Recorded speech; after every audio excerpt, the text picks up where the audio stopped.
Microplastics are tiny particles which are plastic and polymer particles, and they are becoming a growing environmental concern.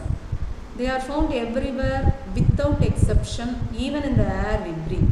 So this has to be considered seriously, and we have to go ahead. And now we are going to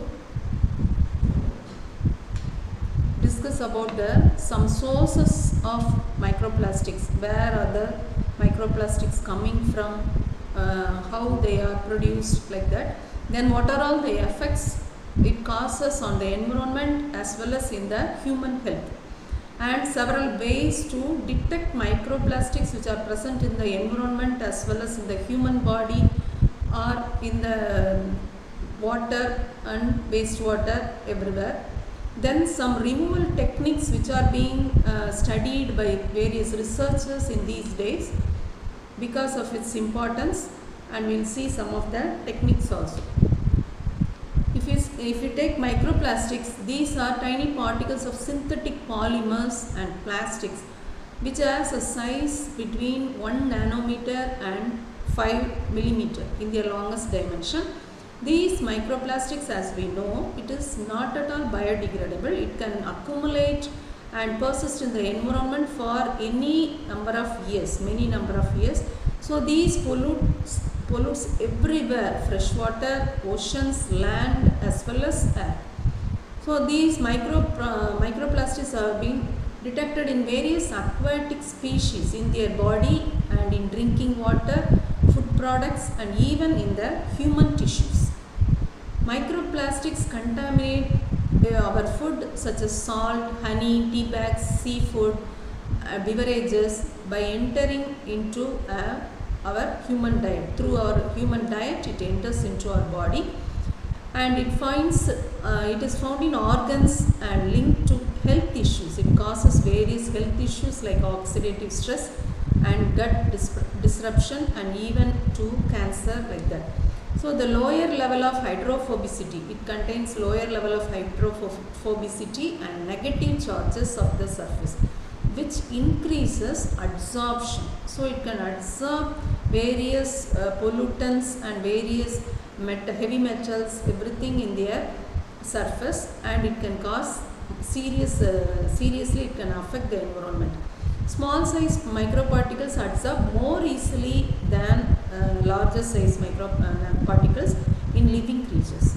Microplastics contains harmful additives such as plasticizers, polyfluoroalkyl and other toxic chemicals. Widely used plastics including polyethylene and polypropylene.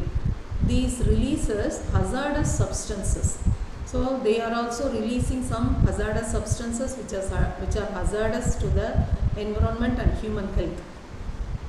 Microplastics act as transport vectors. It carry in their surface contaminants, and it gets into the body of the living organisms. If we consider the percentage contribution, primary microplastics contribute 35%. and secondary microplastics contribute 65%. So this is a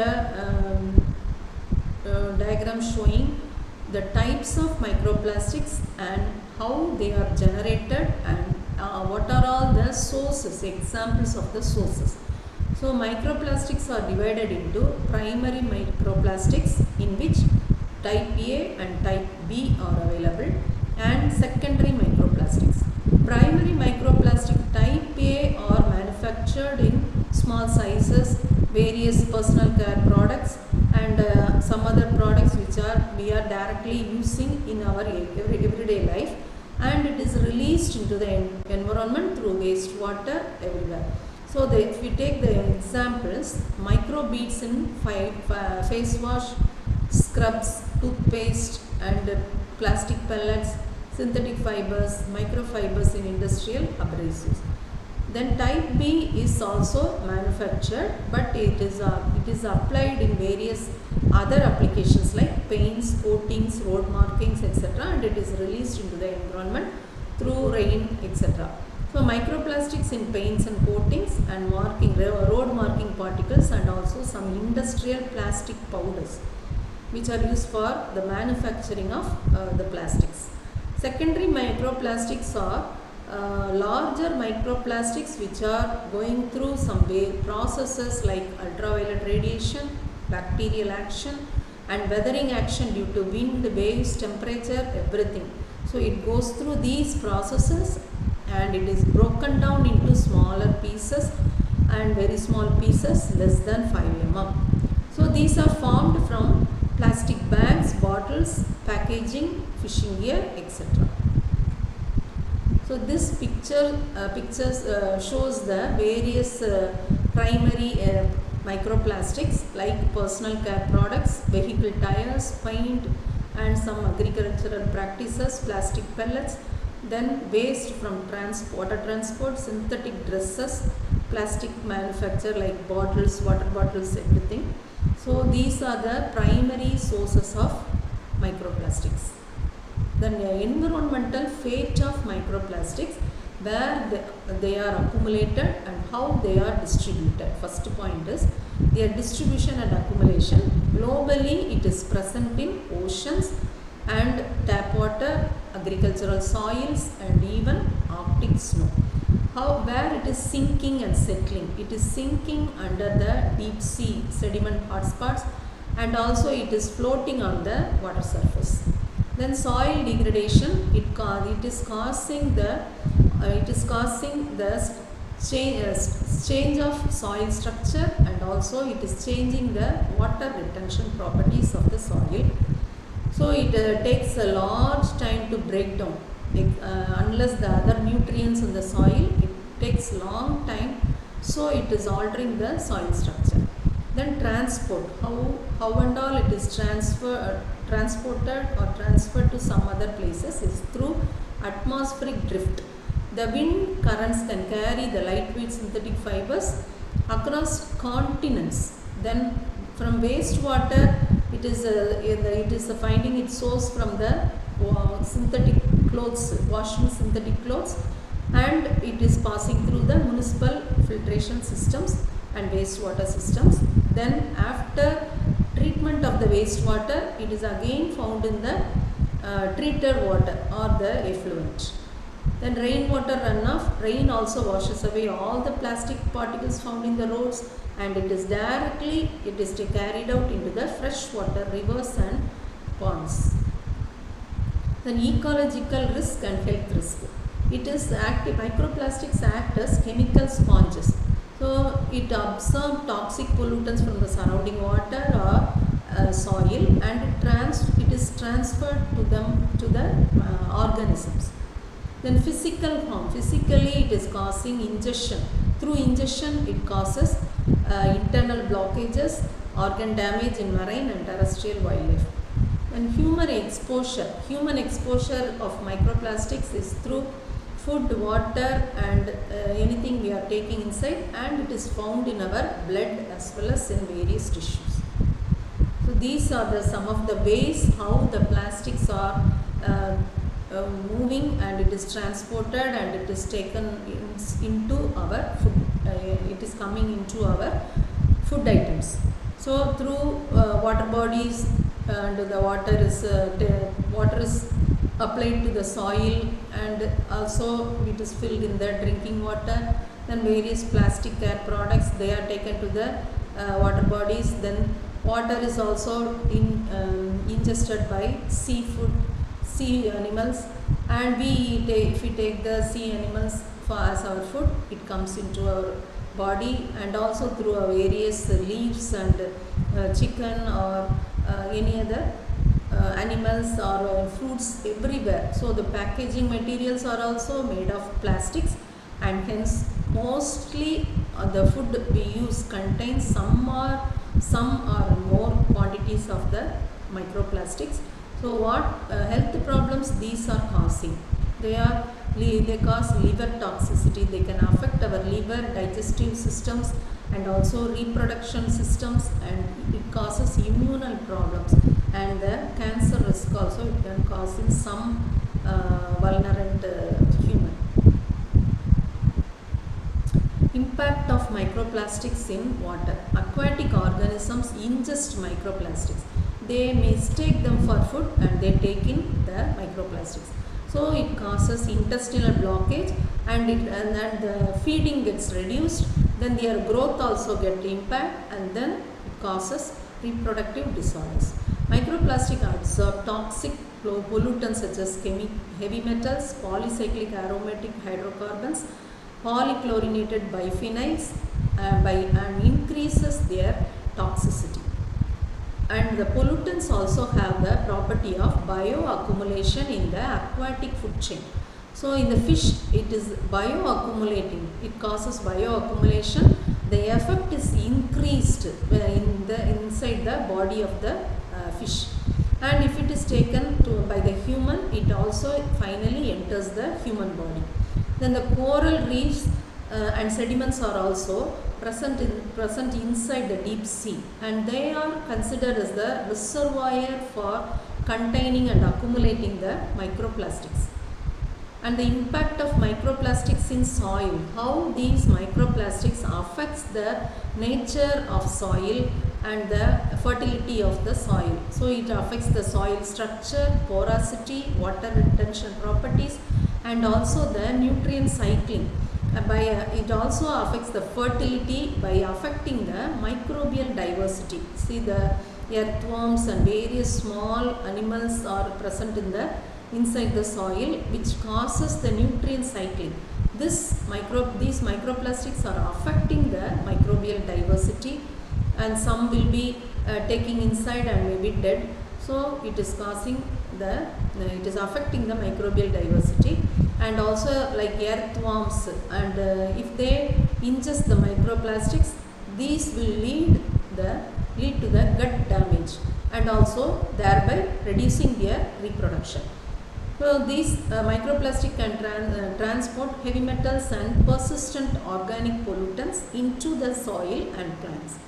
The crop growth, root development and plant biomass are also got affected negatively. Contaminants can enter the terrestrial food chain through crops and livestock. Then the impact of microplastics in the atmosphere. Wind transport airborne microplastics over long distances, even to remote regions such as glaciers and Arctic.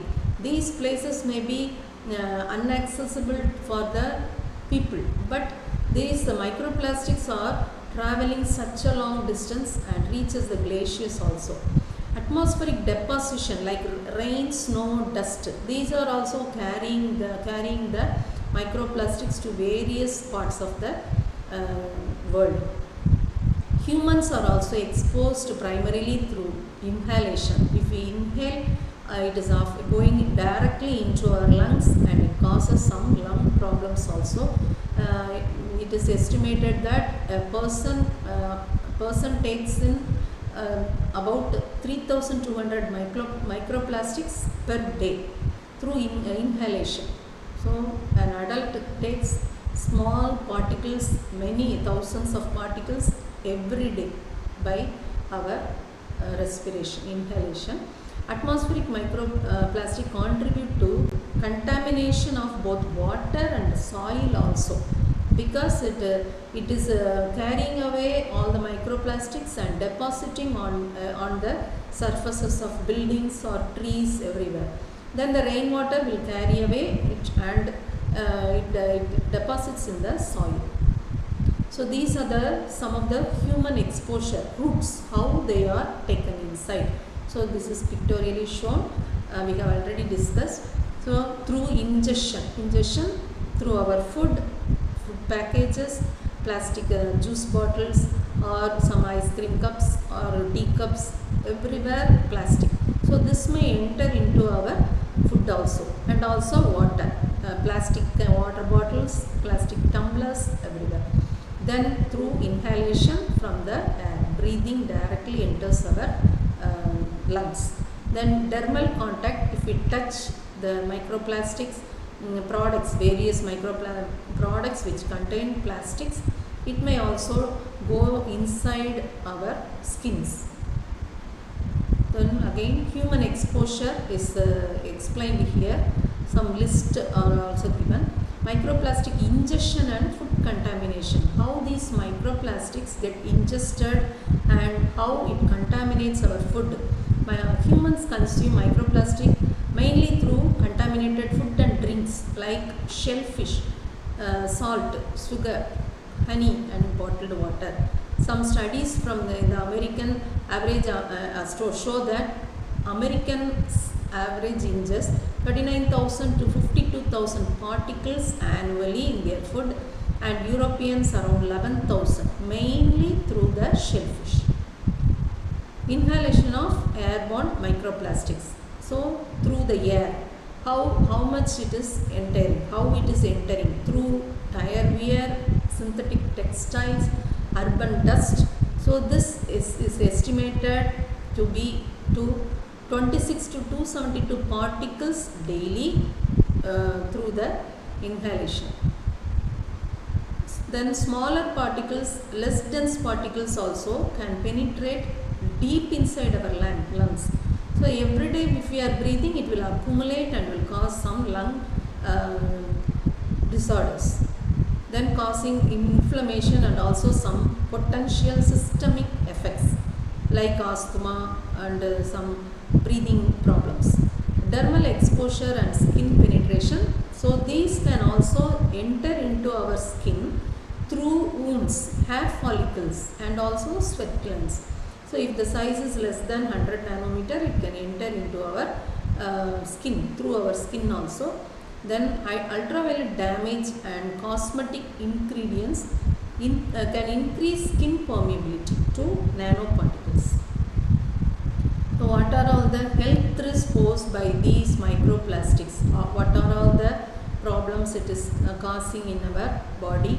So mainly it causes oxidative stress and cellular damage.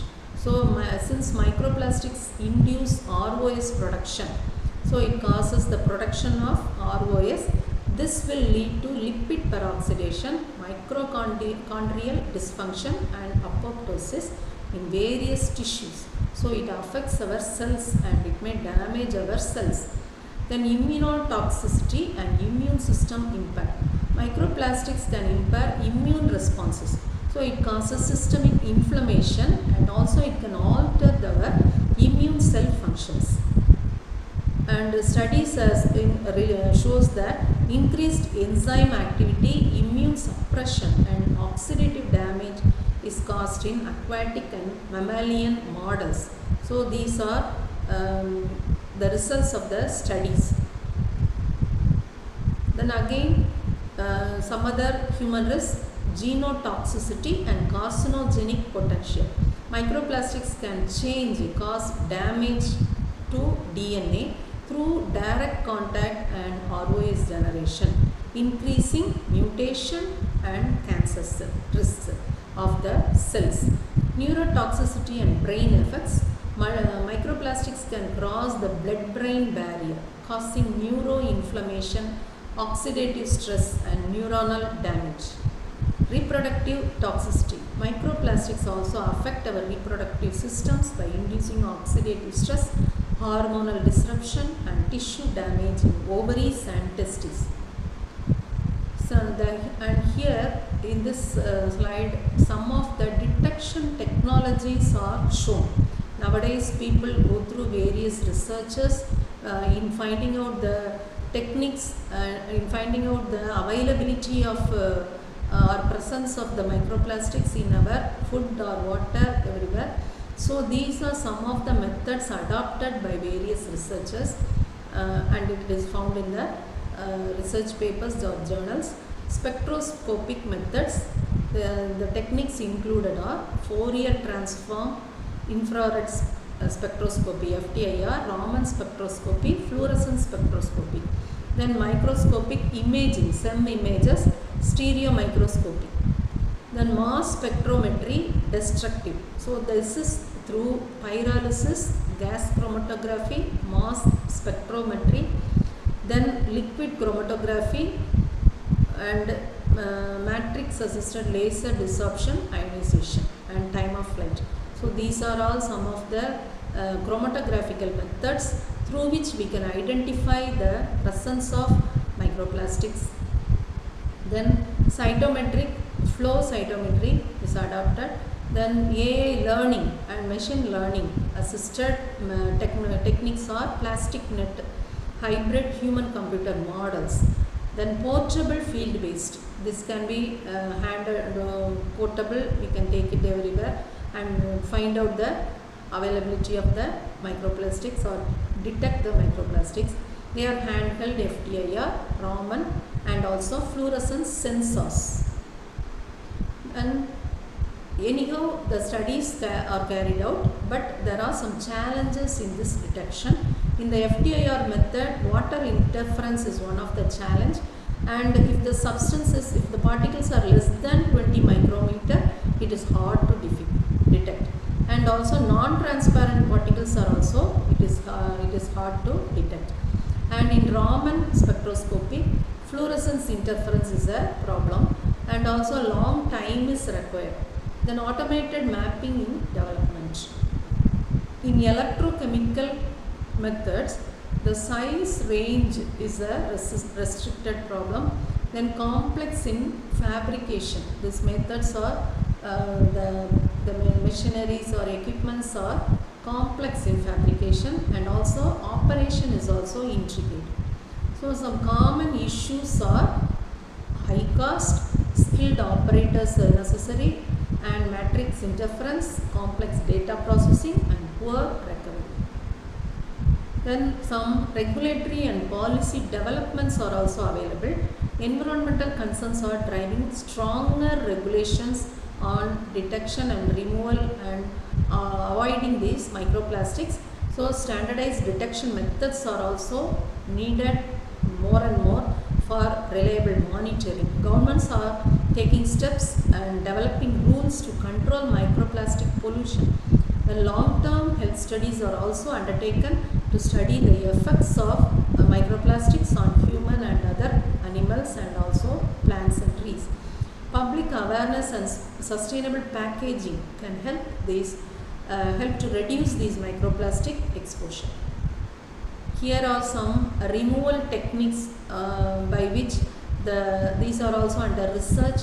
So we can see the techniques. What are all the techniques studied by the researchers? So in drinking water, the available methods used are reverse osmosis, ultrafiltration, carbon block filters, and membrane filtration systems. In wastewater treatment, electrocoagulation, coagulation flocculation, membrane filtration, flotation, ozonation, and biochar filters.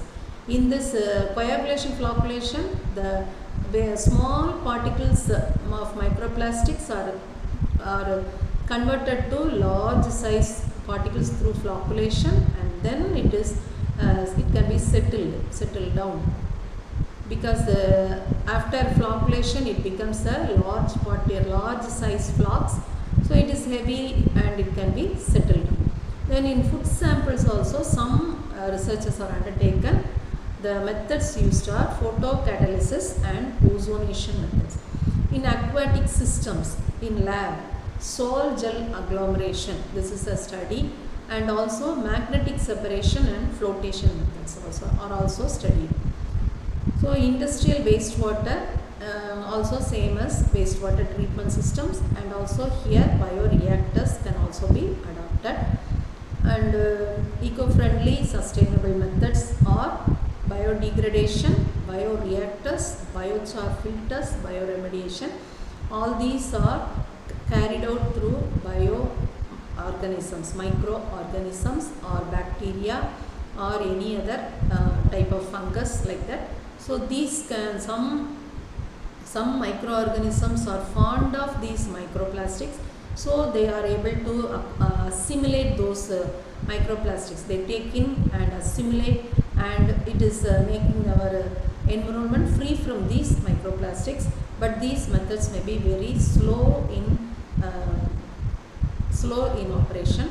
So these are all some of the techniques which are under study, and some researchers have found some positive results also. Then recommendation to get rid of this microplastic from our environment.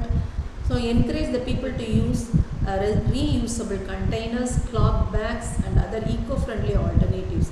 Raise public awareness by raising public awareness about health risks of microplastics through education campaigns. This can be carried out. So choose natural fiber clothing instead of synthetic fabrics wherever possible and whenever possible.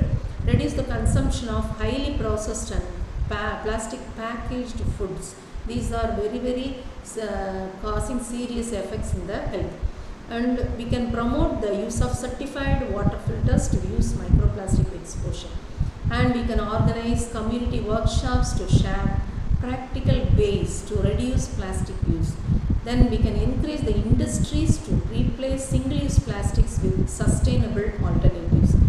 And we can invest in various further researches to bridge the gap and to better understand the effects of microplastics on human health and the environment.